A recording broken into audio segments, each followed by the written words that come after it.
Olá, meus amigos, sejam muito bem-vindos ao Bíblia Talk. Hoje nós estamos na lição de número 11 do nosso estudo avançado sobre o verdadeiro pentecostalismo, sobre o Espírito Santo. O nosso tema de hoje é compromissados com a evangelização. Antes de ler o nosso textuário e a verdade prática, eu gostaria de pedir para você, se você ainda não é inscrito no nosso canal, que você clique aí para se inscrever agora, ative o sininho para que você possa receber as notificações. Se você perdeu alguma das nossas aulas anteriores, eu gostaria que você clicasse agora no card que está aparecendo aqui em cima e esse link vai te levar à nossa playlist que tem todas as lições até agora. O textuário dessa lição está em Romanos, capítulo 1, no verso 16, que diz assim: Porque não me envergonho do evangelho de Cristo, pois é o poder de Deus para a salvação de todo aquele que crê, primeiro dos judeus e também do grego. A nossa verdade prática, que a gente também chama aqui de Big Idea,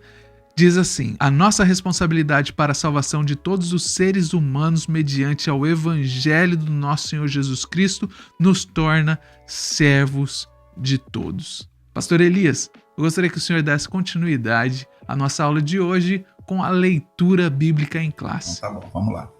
É um prazer estar aqui novamente para darmos prosseguimento a esse estudo acerca da pessoa do Espírito Santo.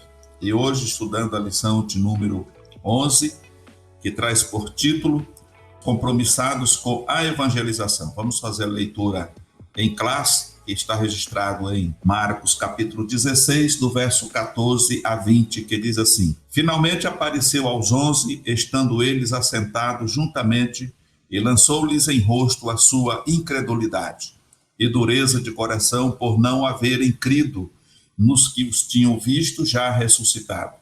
E disse-lhes: Ide por todo o mundo, pregai o evangelho a toda criatura. Quem crê e for batizado será salvo, mas quem não crê será condenado. E estes sinais seguirão aos que creem.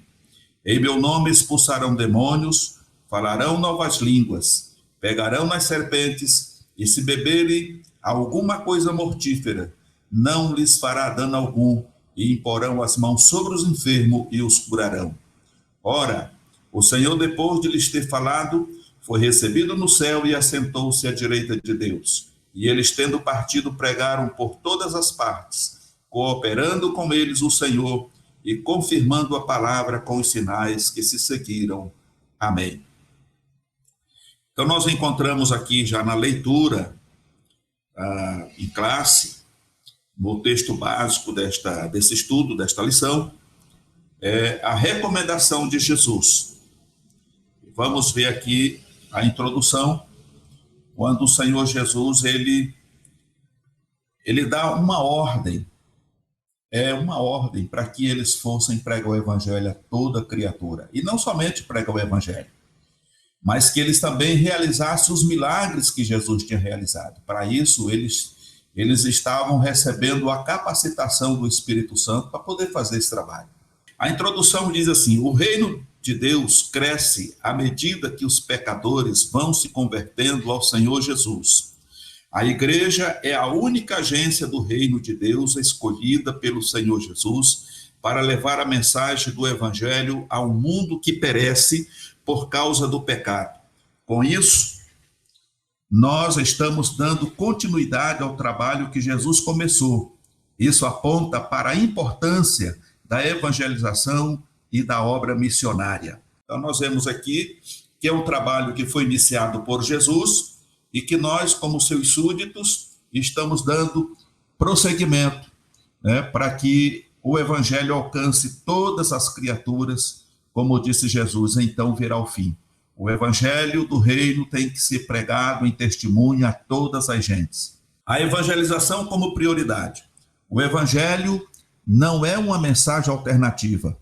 Trata-se de uma questão de vida ou morte. Vida para os que recebem a Jesus como seu Salvador e morte aos que o rejeitam. A divulgação das boas novas de Cristo é tarefa de todos nós. Então, nesse primeiro ponto aqui, nós vemos que a pregação do Evangelho, ela é uma questão de vida ou morte. É vida para os que recebem a Jesus como seu Salvador e morte aos que o rejeitam. E essa morte aqui, ela não é uma morte física tão somente.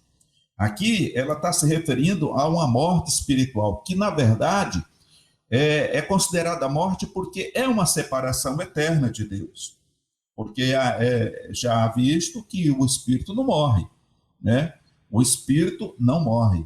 Então, quando fala de morte eterna, está falando, sim, de uma separação eterna de Deus. Uma separação em que a pessoa, melhor dizendo, nunca vai ter a oportunidade de voltar atrás, de fazer novamente aquilo que ele tinha deixado de fazer.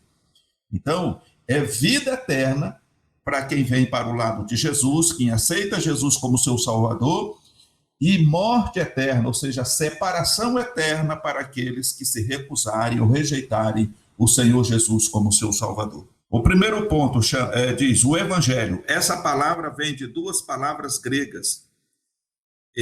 Advérbio, bem, e angelia, que significa mensagem, notícia, novas. Assim, a palavra evangelho quer dizer boas novas, boas notícias, notícias alvissareiras. É a mensagem de Cristo que salva o pecador, conforme João 3,16.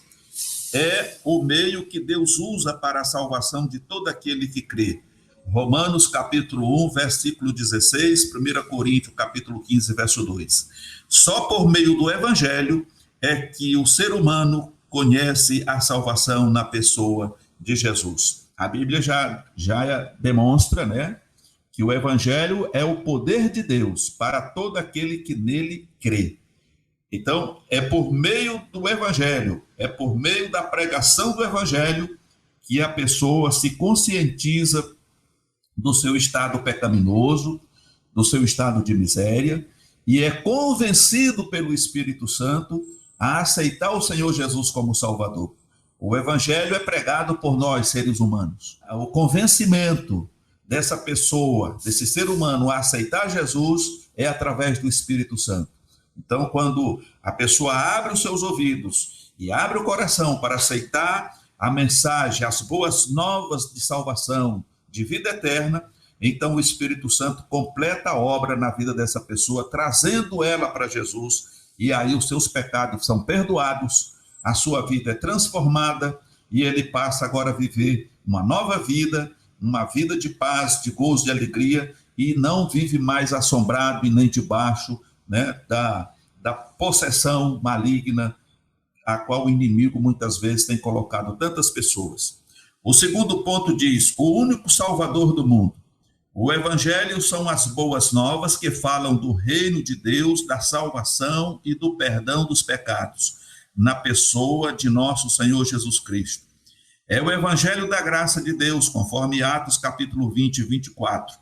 As Escrituras nos ensinam que todos os seres humanos são pecadores e precisam se reconciliar com Deus, conforme Romanos capítulo 3, verso 23, capítulo 5, verso 12. Não existe um meio de salvação sem Jesus. Atos capítulo 4, verso 12. Ele mesmo disse: ninguém vem ao Pai senão por mim. João capítulo 14, verso 6. E também afirmou: o campo é o mundo. Mateus 13, 38. A pregação do Evangelho é uma necessidade imperiosa porque não existe salvação sem Jesus. E o campo é o mundo, e isso nos mostra a grande responsabilidade da evangelização local e mundial. Não existe salvação fora de Jesus. Então, nós precisamos entender de uma vez por todas que quem morreu na cruz, quem assumiu o nosso lugar para que nós fôssemos livres de toda a opressão, de todo o pecado, de toda enfermidade, conforme já lemos, já tivemos a oportunidade de estudar em outras lições, baseado ali em Isaías 53, foi o Senhor Jesus. Ele assumiu o nosso lugar, ele levou as nossas dores, as nossas enfermidades, o castigo que era para nós por conta do nosso pecado, da nossa desobediência a Deus, ele assumiu e ele foi ferido, né? E assumiu definitivamente o nosso lugar. Então, ele não dá margem para que nenhum outro mediador ou medianeira venha fazer o papel que ele fez. Não existe isso.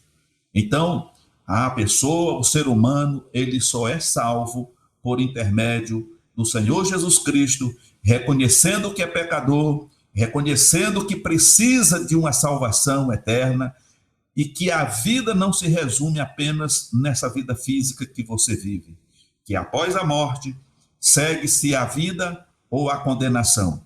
É o que está escrito na palavra de Deus. Depois da morte, ou você vai para a vida, ou você vai para a condenação eterna.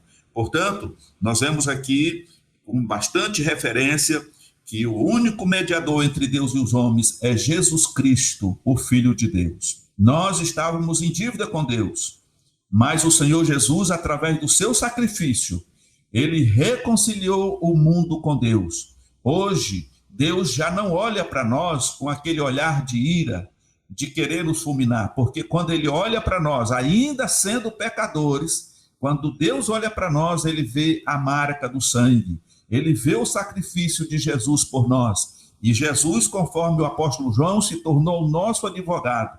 E o conselho dele é: filhinhos, não pequeis, porque antes nós estávamos no pecado, fomos lavados e remidos pelo sangue de Jesus, como diz o texto. O sangue de Jesus Cristo nos purifica de todo pecado.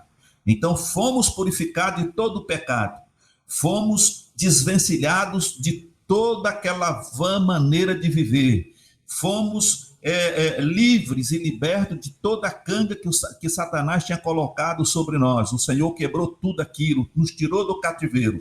Agora, o conselho de Jesus, como advogado, é: filhinhos, não pequeis. Mas ele vai mais adiante quando diz: mas se alguém pecar, ou seja, ele está falando isso porque ele sabe que, apesar de estarmos em Cristo e sermos nova criatura, ainda temos uma natureza pecaminosa. Nós já falamos disso em outras oportunidades. Aquela mente carnal continua conosco, a carne continua desejando as coisas do mundo, as vaidades, as coisas perniciosas para a nossa vida espiritual. Então Jesus diz: mas se alguém pecar, temos um advogado junto ao Pai, Jesus Cristo, o justo.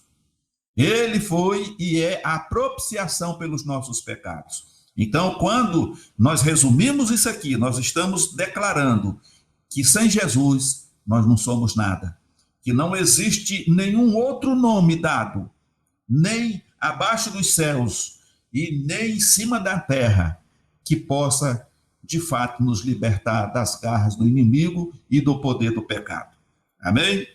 Então, o evangelho ele precisa ser pregado exatamente para que as pessoas tenham a oportunidade de saber e de conhecer de uma vez por toda que a salvação é mediante a fé, pela graça que foi nos dada através do sacrifício de Jesus ali no Calvário. Fora isso, não existe salvação. Não existe salvação por meio de obras, não existe salvação porque você é bonzinho, não existe salvação porque você vai na igreja todo dia, não existe salvação porque você lê Bíblia, não existe salvação de outra forma a não ser que você reconheça Jesus como teu único e suficiente Salvador e reconheça que você é um pecador e é necessitado dessa ajuda maravilhosa que o Senhor nos deu através da sua morte. O terceiro ponto diz ainda: uma agência legítima. O Senhor Jesus constituiu a igreja como única agência do reino de Deus na terra, encarregada de anunciar essas boas novas de salvação.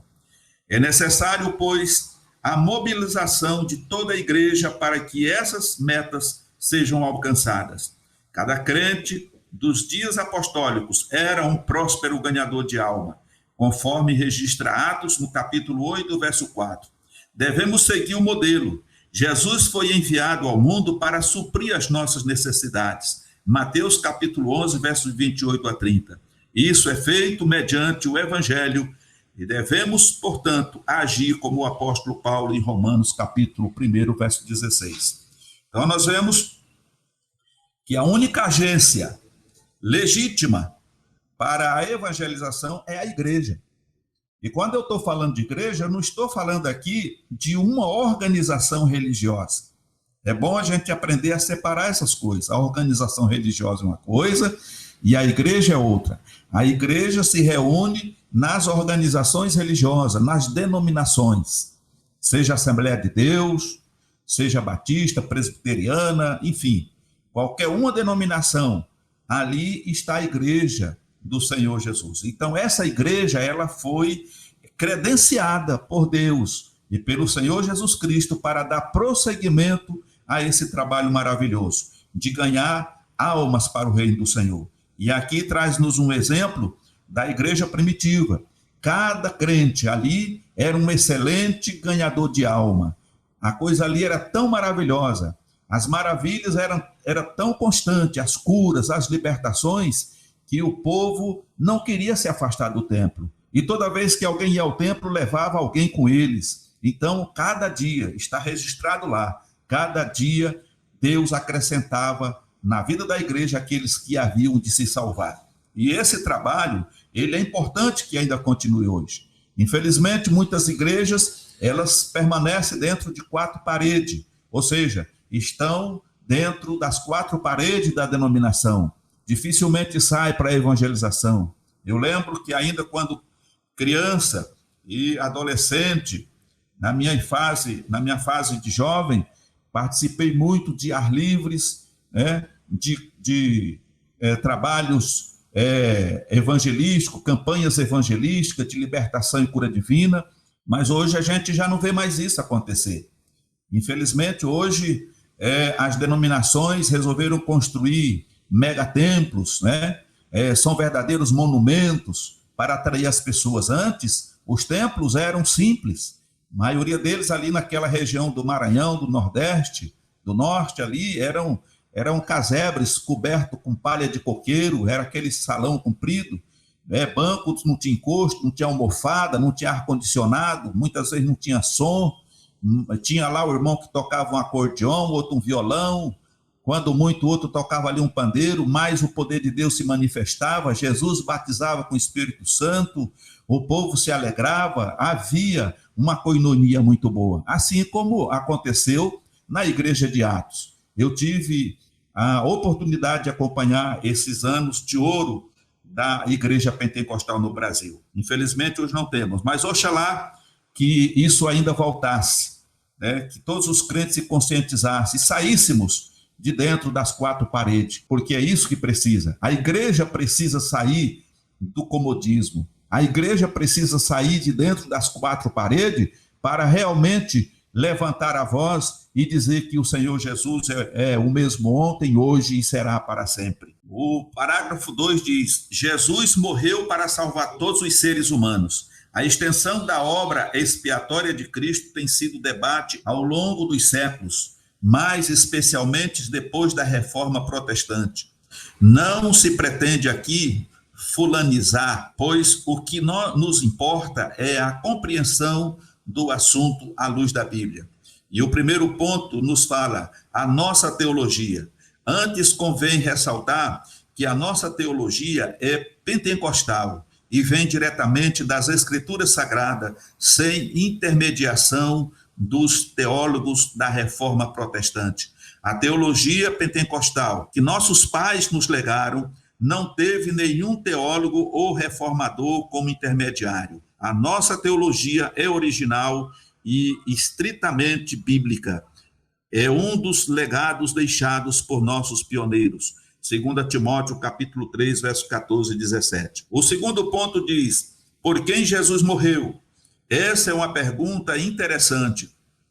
Há muitas discussões teológicas sobre o tema, mas nos últimos tempos, os debates se concentram entre 2 interpretações das Escrituras: expiação limitada e expiação ilimitada.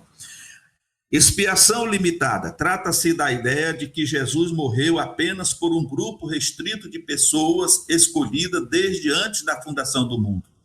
Tal pensamento vem de uma visão teológica, a nosso ver, equivocada e baseada numa exegese ruim, como acontece numa interpretação forçada de 1 Timóteo capítulo 2 e 4, que afirma querer Deus que todos os homens se salvem e venham ao conhecimento da verdade. Os teólogos defensores dessa teoria, então, concluem que se trata de todos os homens crentes. Rejeitamos essa linha de interpretação. Esse é um dos exemplos, entre outras passagens bíblicas, que eles interpretam de modo a ajustarem a sua teologia. O segundo ponto é a expiação ilimitada. Isso significa que o Senhor Jesus morreu por toda a humanidade. Esse ensino recebemos de nossos pais, os quais usaram a Bíblia como fundamento dessa doutrina. Jesus é o Salvador do mundo. João capítulo 4, verso 42. Testificamos que o Pai enviou seu Filho para Salvador do mundo, 1 João 4 e 14. E não somente de algumas pessoas. A expiação foi realizada em favor do mundo inteiro. E ele é a propiciação pelos nossos pecados. E não somente pelos nossos, mas também pelos de todo o mundo. 1 João capítulo 2, verso 2. Por isso que Jesus mandou pregar no mundo inteiro e a toda criatura, conforme o versículo 16 de Marcos. É um erro teológico afirmar que a expiação é limitada. João 3,16 e Tito 2,11 nos prova isso. Jesus morreu por todos os pecadores. Então nós vemos aqui, meus queridos, que o Senhor Jesus morreu por toda a humanidade. E ali no próprio versículo 16 de João 3, está escrito: Deus amou o mundo de tal maneira. E quando nós falamos aqui mundo, nós não estamos falando do planeta, da terra vazia em si. Nós estamos falando das criaturas, da humanidade. Deus amou a humanidade. Poderia estar escrito assim: de tal maneira que deu o seu Filho unigênito, Jesus Cristo, para que todo aquele que nele crê não pereça, mas tenha a vida eterna. Então, Jesus não morreu apenas por um grupo de pessoas, mas ele morreu por toda a humanidade. É claro e lógico que nem todos vão aceitar Jesus como Salvador, mas o evangelho precisa ser pregado em testemunho a todas as gentes. Por quê?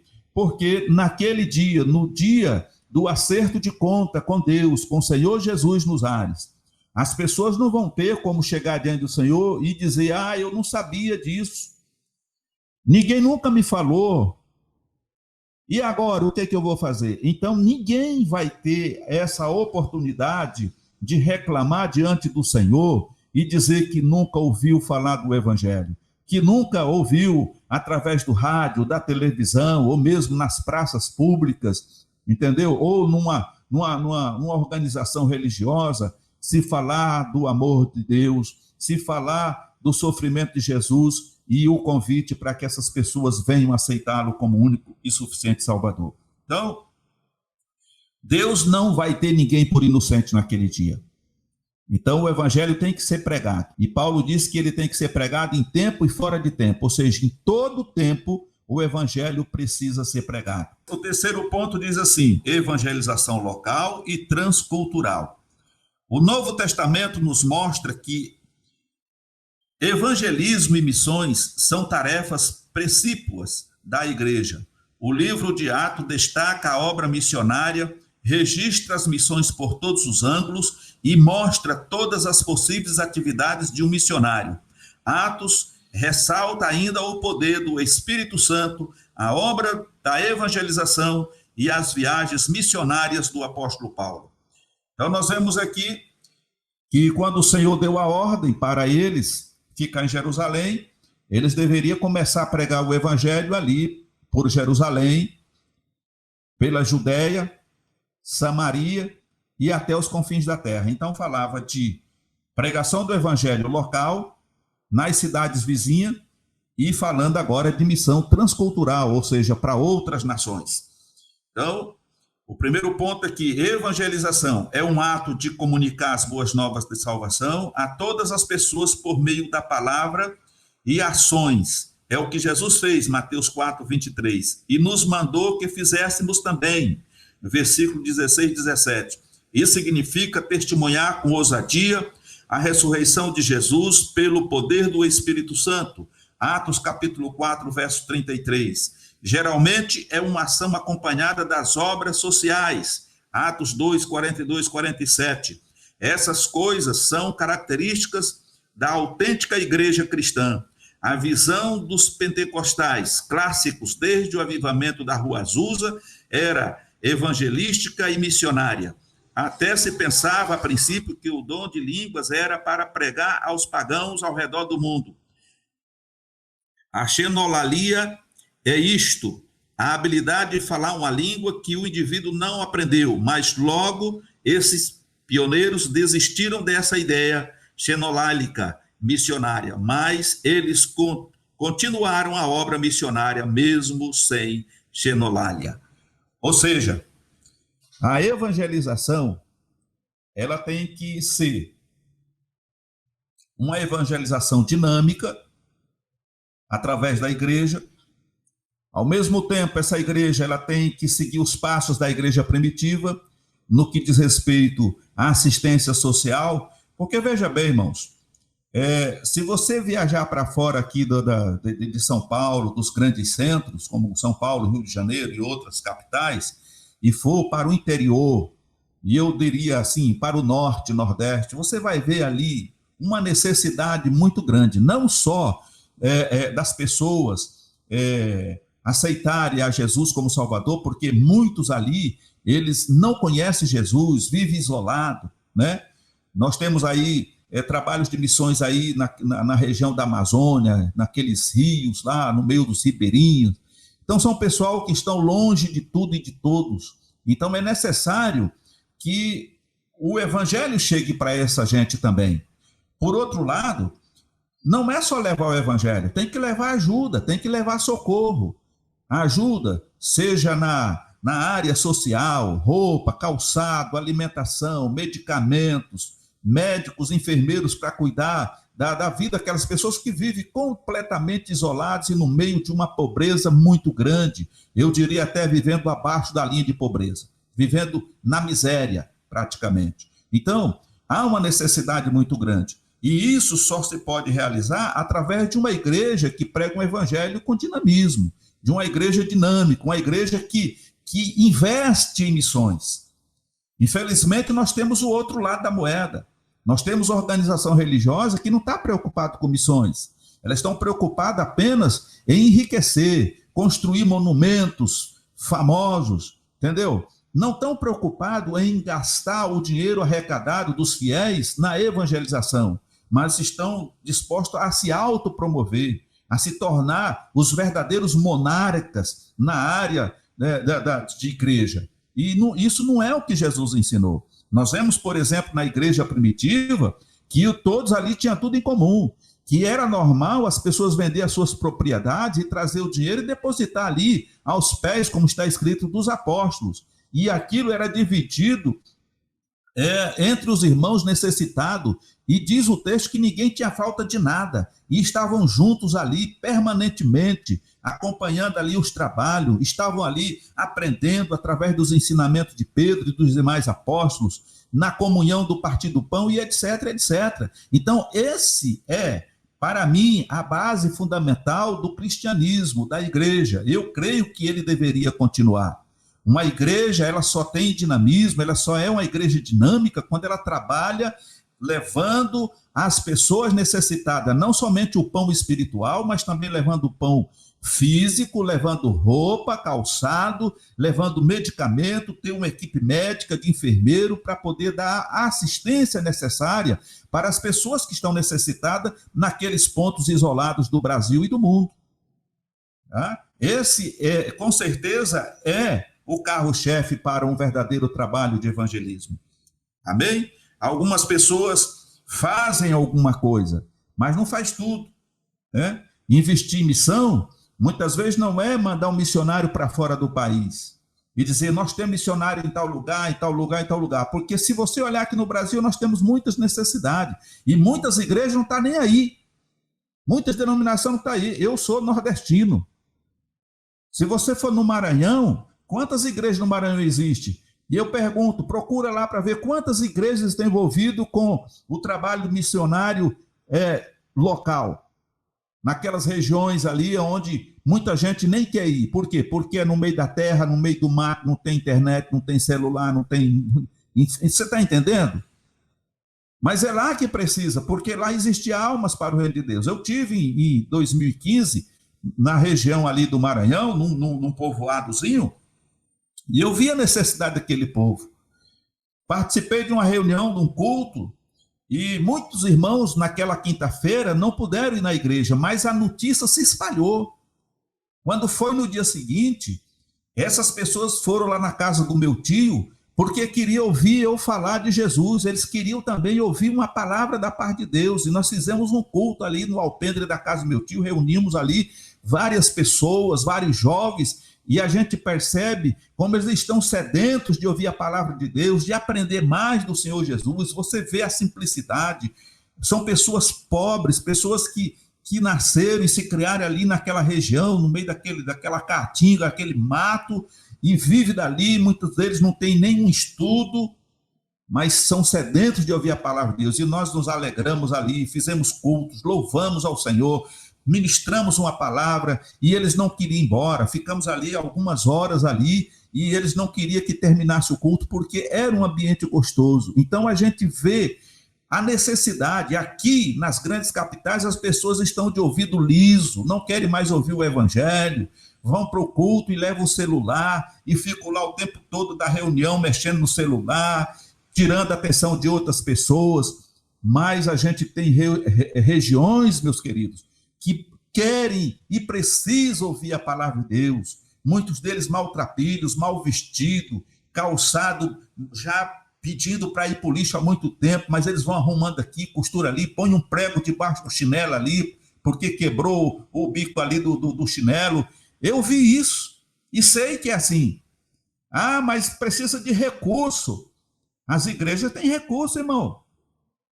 Quantos dízimos e ofertas e oferta de missões não entram nessas organizações? Poderia ser canalizado para o trabalho de evangelização. Foi isso que Jesus mandou fazer. Jesus não mandou construir megatemplos. Jesus não mandou construir templos para 10, 15, 20 mil pessoas. Isso vai ficar aí, irmão. Os recursos precisam ser aplicados na evangelização. Nós precisamos pregar o evangelho enquanto é dia, porque a noite vai chegar. E quando a noite chegar, não vai ter mais o que fazer. Vamos trabalhar enquanto é dia.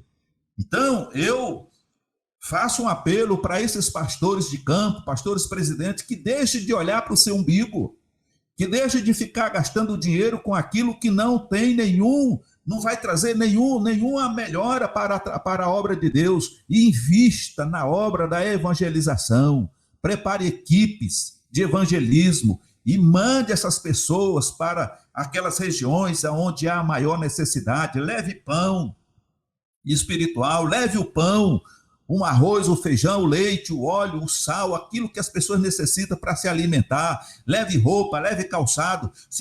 Arranje médicos, enfermeiros, leve para fazer um tratamento de saúde, para consultar aquelas pessoas, aferir pressão, dentista para dar uma olhada, para obturar dentes. Faça um trabalho desses. Você está fazendo isso para a glória de Deus. Deus vai recompensar o trabalho, Deus vai abençoar a igreja.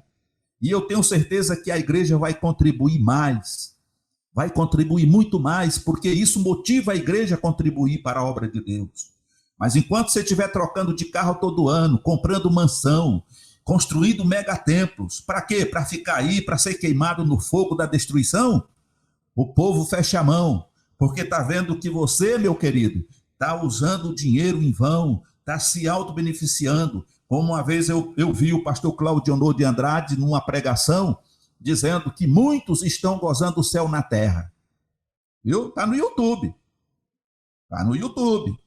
Muitos estão gozando o céu na terra, porque eles estão comendo sozinho aquilo que era para ser dividido com a igreja. Então preste atenção, você que é um obreiro, que vai estar vendo esse vídeo, preste atenção, mude o seu conceito, se aproxime mais da cruz, e eu tenho certeza que o Espírito Santo vai te esclarecer. Então nós vemos aqui o ponto 2, as missões. O trabalho dos missionários é a evangelização entre as pessoas de cultura diferente da nossa.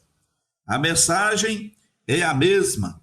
É necessário ajustar e adaptar estratégias conforme o costume de cada povo ou grupo étnico. Veja como Paulo introduz sua pregação na sinagoga da Antioquia, da Pisídia, para se anunciar Jesus em Atos 13, 16, 17 e 32. E compare com o discurso no Areópago, em Atenas, capítulo 17, verso 23 a 31. De 22 a 31. O cristianismo não tem o objetivo de padronizar o mundo e nem destruir as culturas.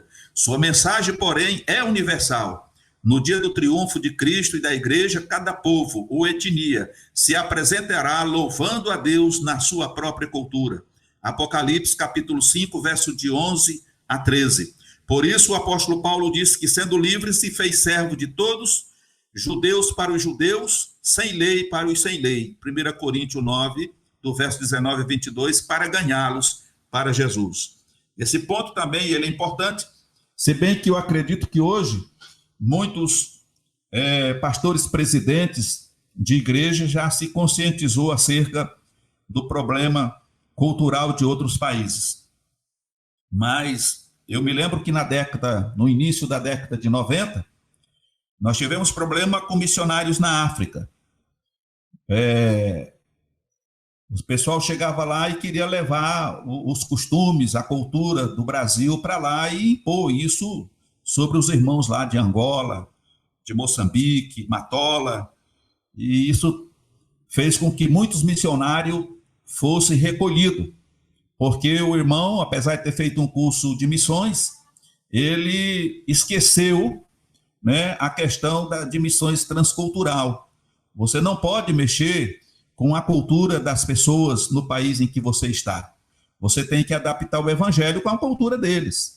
Os africanos, eles são um povo alegre, e a gente tem visto vídeo dos irmãos ali, né, em várias regiões da África, que quando eles começam a louvar a Deus, eles dançam, eles cantam, e não tem hora para parar. Enquanto eles têm vontade de cantar, eles cantam. Então, o missionário, um pastor que vai trabalhar com esse povo, ele tem que se adaptar àquele sistema. É uma nova cultura. O importante é que o trabalho do Senhor seja realizado. Nós temos aqui o terceiro ponto e último, que diz: Jesus disse, o campo é o mundo. Mateus capítulo 13, 38. Ele não disse que o campo é Jerusalém, nem a Judéia, nem Roma, nem minha cidade e a tua. Jesus nos disse para primeiro pregar em Jerusalém, depois na Judéia, depois em Samaria e depois ser testemunha até os confins da terra. Mas mandou pregar tanto em Jerusalém como em toda a Judéia, Samaria até os confins da terra. Isso fala de simultaneidade. Do contrário, o evangelho estaria ainda em Israel, confinado entre os judeus, pois Jesus mesmo disse, porque em verdade vos digo, que não acabareis de percorrer as cidades de Israel sem que venha o Filho do Homem. Mateus capítulo 10, verso 23. Então nós vemos aqui uma confirmação do que nós acabamos de dizer, que o evangelho tem que ser pregado em testemunho a todas as gentes. E quando isso acontecer, então virá o fim. Foi Jesus que falou, está registrado no Evangelho de Mateus, e nós estamos conscientes dessa responsabilidade, precisamos estar conscientes desta responsabilidade, que não envolve apenas o pastor da igreja. Esse é o tempo do despertamento. Tem gente que está esperando aí um avivamento, um despertamento, mas, irmão, é você que provoca o avivamento. Você é o provocador do avivamento. Se você começar a fazer isso, deixar o medo, a timidez de lado e começar a fazer a obra do Senhor com ousadia, o Espírito Santo vai coroar de êxito toda a tua atitude e o nome do Senhor vai ser glorificado. Amém? Que Deus em Cristo te abençoe. Pastor Elias, muito obrigado por estar com a gente hoje, muito obrigado pelo seu tempo, pela sua dedicação em estar com a gente durante todo esse trimestre. Eu gostaria de te dizer que eu fico muito feliz quando eu vejo vocês assistindo os nossos vídeos e participando das nossas aulas, porque eu acredito que cada crente se torna um crente melhor para a sua comunidade, para a sua igreja, quando você se dispõe a aprender um pouquinho mais sobre a palavra de Deus. Quero te lembrar que se você ainda não é inscrito no nosso canal, você pode se inscrever no nosso canal nesse exato momento e ativar as notificações para receber o aviso todas as vezes que nós soltamos um vídeo novo aqui. E se você quiser assistir outros vídeos aqui no canal, eu gostaria que você clicasse em um dos vídeos que está aparecendo aqui do lado. Desde já, muito obrigado pela sua presença e eu te vejo no próximo vídeo.